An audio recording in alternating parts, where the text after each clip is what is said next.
Rink Wide, Vancouver. Pre-game, post-game, every game presented by Bodog for sports odds to free casino games. Make a play at bodog.net.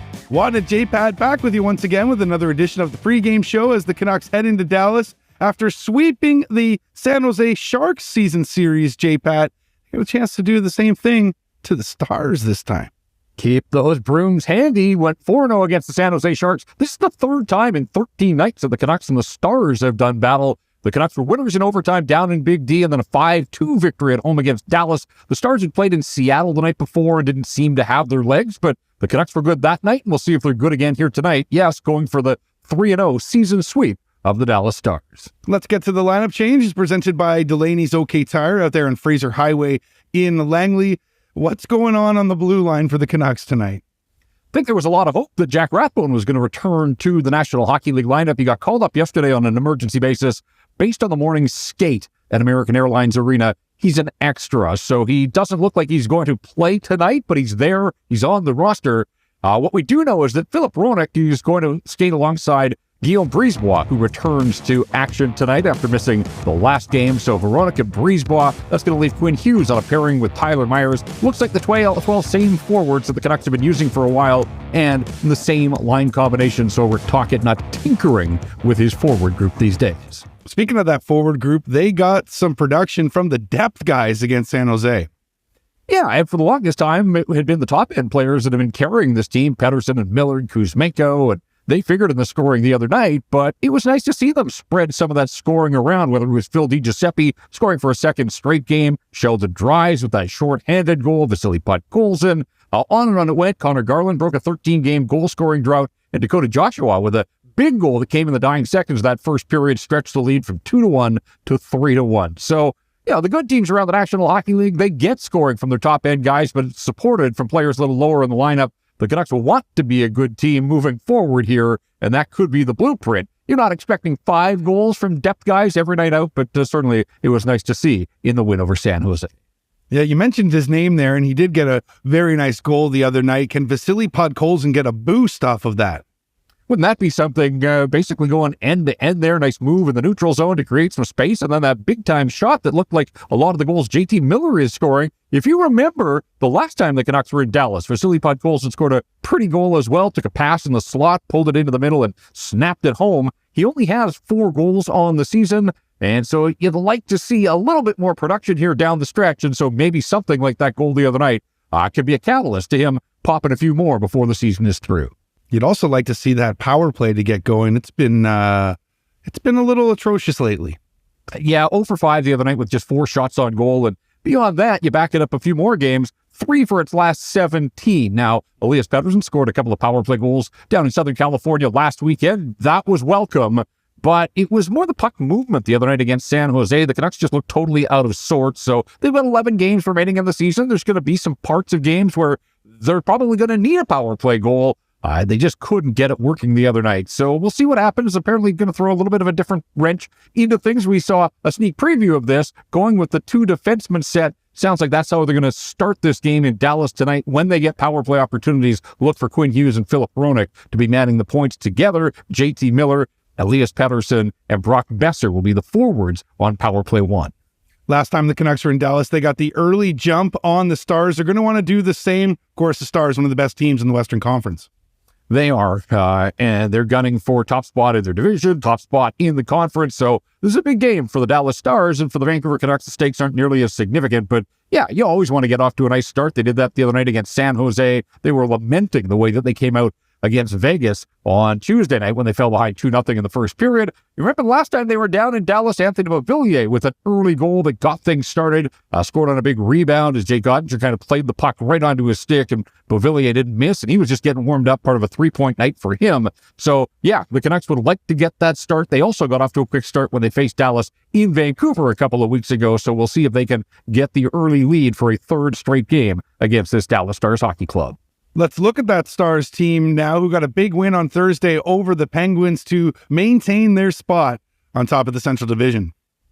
They are at the top of the heap in the division, but they are getting pushed. And man, this is going to be an incredible sprint to the finish, not only in both the Pacific and the Central divisions, but who is going to take top spot overall? You just can't afford to falter at this late stage, and that's why there is significance and some heft to a game like this one for the Dallas Stars. They're playing back-to-back, so busy weekend for them. It's back-to-back for the Vancouver Canucks as well. But they can't worry about what's coming tomorrow. The focus has to be on this one tonight, and they're coming off a win in which they were down, and they got a couple of goals in the third period against Sidney Crosby and the Pittsburgh Penguins, so Dallas certainly going to want to build off that as they face the Canucks and try to avoid that season sweep that we talked about. Yeah, and Dallas looking for win number 40 as well. Yeah, nice round number. Of course, they want more than 40, but you can't get more than 40 without that 40th victory, so I doubt that that's occupying the minds of the players, but the byproduct of a solid result for Dallas would be their 40th win of the season. Now, they set the bar pretty high last year, and of course, this is a team that went to the Stanley Cup final in the bubble not that long ago. They had 46 victories last season, so we'll see if they can match that total and if they can add to their win total with a victory tonight. They got plenty of stars on the Stars, no pun intended there, but of course, right now, one of their best players is on the blue line. People know the name, certainly Jason Robertson having an incredible season, 40 goals at 91 points. Jamie Benn, the pride of Victoria, having a really nice bounce-back season, still one of the leaders on this hockey club, Rope Hins, Joe Pavelski, but the guy that you reference is Miro Heiskanen, who is on a 12-game point streak. It's the longest active point streak in the National Hockey League right now. He has 20 points in that time, 4 goals and 16 assists. It's the longest streak in Stars franchise history, eclipsing the previous one set by Craig Hartsburg. And I'm talking about streaks for defensemen here. So he has racked up points in a dozen straight games. When was the last time that Miro Heiskanen didn't have a point? It was against the Vancouver Canucks in that first meeting of the season. So the Canucks have shown an ability to keep this player off the score sheet. They're going to try to do it again, but boy, he's holding the hot hand right now. And one of the best skaters in the National Hockey League, always a force, and playing some terrific hockey right now for those Stars. When you look around the Western Conference, you got to wonder, does Dallas have the edge in goal? This is a great question because the Canucks saw Vegas the other night, and there are questions about what Vegas is going to do. There's still questions about a team like the Edmonton Oilers. Minnesota's got a couple of guys, but it's a bit of a platoon, and I'm not sure that even the Wild know who's going to be their number one guy on that opening night of the playoffs, but there's no question about the Dallas Stars. Jake Ottinger, only Connor Hellebuck has started more games in the National Hockey League this season than Jake Ottinger. Now, Connor Hellebuck is capable, I suppose, of being a difference maker in a series on his own, but I'm talking about the teams that are still vying for top spot in the conference. I do think Jake Ottinger sets the Dallas Stars apart. Again, there's no questions about who is their guy. He showed the hockey world what he was capable in that Game 7 against the Calgary Flames last spring, and his numbers, 10 regulation losses on the season. He's 31, 10, and 11 with a 2.50 goals against average, a .918 save percentage, and 4 shutouts as well. So when he's dialed in, he is awfully good. But how about this one? He has never beaten the Vancouver Canucks in his lifetime. Oh, there you go. That is a stat that stands out. However, I don't think that is the stat that stands out. And of course, it's presented by Jason Hominick at Jason.Mortgage. Yeah, we'll see if that stat continues to stand out at the end of this night.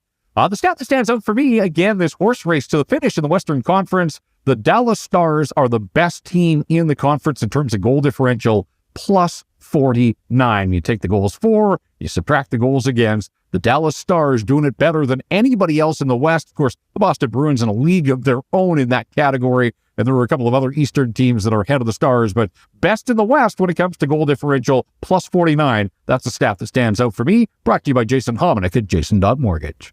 Let's get to my Bodog Best Bet. And I'll tell you what, I'm taking a shot in the dark here, but I feel like this guy's due. He's been racking up the shots on goal. He's been racking up the high danger chances. So let's go with him.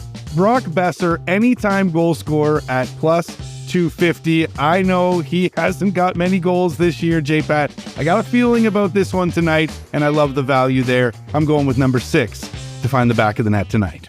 All right. Yeah. I mean, it's been sporadic when it comes to his offense, so you never know. But hey, shot in the dark, why not? Brock Besser knows where the net is, just hasn't been able to find it as much as he would like, but maybe he'll come through for you on this one. We're also giving away $50 in Bodog Bucks. Here's what you got to do. Guess the time and the period of the game-winning goal. You can leave it in the comments here on YouTube or go over to Twitter at RinkWideVan. Find the post there and put your time and your period. The winner that is closest to will win $50 in Bodog bucks. All right, this is the best time of the pregame show. Time for JPat to tell us who's going to do something in this game. Yeah, well, I wanted Connor Garland to do something the other night. He certainly did. So we'll move off him. And we're going to go to the top line for the Vancouver Canucks. And it's been productive, certainly. And when you look at Anthony Beauvillier and his time as a Canuck since the trade with the New York Islanders, he's made his mark and certainly hasn't looked out of place playing alongside Elias Pettersson and Andrei Kuzmenko, but he's gotten a little bit quiet. And the last time that he scored a goal was against the Dallas Stars. That was in Vancouver. The last time the Canucks were in Dallas, Beauvillier scored twice and set up the game winner. So something about that green and black on the other side, maybe that brings out the best in Anthony Beauvillier. He's been playing okay, but in the last 4 games, just a single point, 1 assist, and the last goal was that goal at home against the Stars. So looking for Anthony Beauvillier. We talked earlier about that first unit power play. He's no longer on it, so maybe that'll impact his ability to truly do something. But at even strength, if he's playing with Petey and Kuzmenko, still an opportunity to make some things happen. So yeah, I'm looking at Anthony Beauvillier to do something for the Vancouver Canucks, the start of a 3-game road trip. And the Canucks are looking for a big W in Big D. Let's see if they can pull out the brooms over the Stars tonight. This has been another edition of the Rink-Wide Vancouver podcast presented by Bodog. For Jeff Patterson, I'm Andrew Wadden. Remember, Rink-Wide, it's the show that always scores.